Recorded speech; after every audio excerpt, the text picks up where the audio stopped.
We are looking at the Boulder Creek granodiorite, which is the bedrock here. Here's an example of an outcrop of Boulder Creek granodiorite. This is a 1.7 billion year old plutonic rock.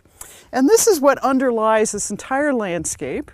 And the soils that form on this landscape are derived from this rock. Now, if we look up into this profile that's cut into this material, the people who carved out this borrow pit nicely exposed the fresh rock here at my foot, and also exposed the weathered rock and the soil that's derived from it. That's what I like about this outcrop, is that we see all of those elements close together. So let's see how this bedrock turns into saprolite and soil. So you come up here, and here's the same Boulder Creek granodiorite right here,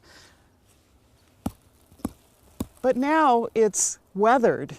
It's still in place. You can see rock texture, original rock texture. You can see xenoliths, different kinds of rock that are encased within the granodiorite. You can see some fractures. I don't see any veins in here right now, but there are veins in here.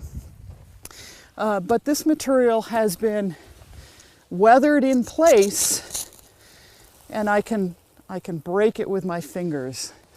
I can break out a chunk, and then I can disintegrate it into components in my hand. It's a great feeling of power. This is rock in place, and yet it's been weathered into this crumbly material. So that's what the hard rock turns into, is saprolite as it weathers, and then that saprolite gets incorporated into a layer that's visible up here. Try to get my shadow out of it. And you can see a transition from this saprolite here into a dark brown material, which is soil. And this is material that is composed of a mixture of grains of minerals from the rock, as well as organic matter from decaying plants that make it soil. And this material is in motion.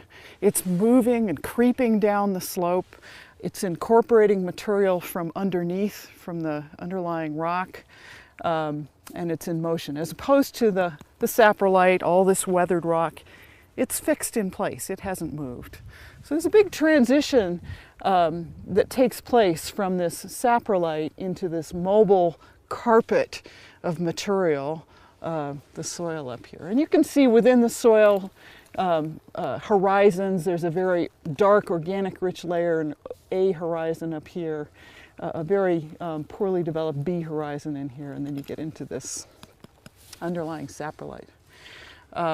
So these are the processes or the layers that we see in the underlying critical zone here. We see the fresh rock, we see the weathered, highly weathered rock, and then we see the mobile soil or mobile regolith sitting on top of it.